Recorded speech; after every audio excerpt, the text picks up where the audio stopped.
everyone, my name is Ritvik. I am studying in 3rd grade. Om Namo Bhagavate Vasudevaya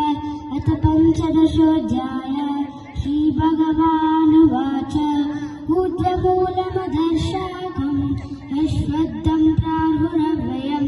Chandasi Yasya Paranani Yasyam Veda Savedavi Adashwadvam Prasuta Sashishaka Guna Pravidya Vishya Pravala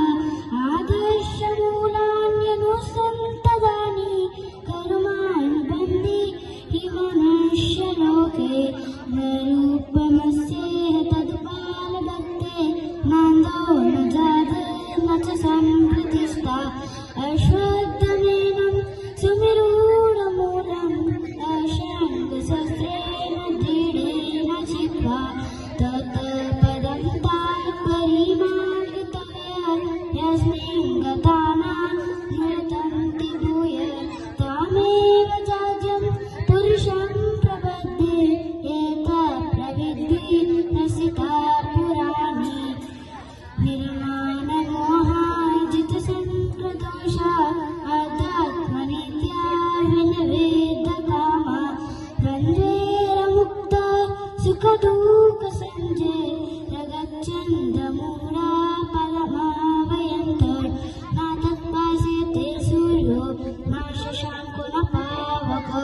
Yadvattanam Yuttante Tattapa Paramam Mama Mamevasha Jivaloke Jiva Bhuta Sanatana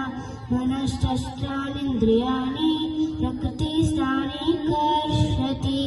Shariram Yadavapnoti Yachatvikramatiishvara Yuhitvaitadi Sayati Vayuri Gandhani Vasha Sutram Cha Sudarshanam Cha Rasanam Granameva Cha Adhishtayam Adhishtayam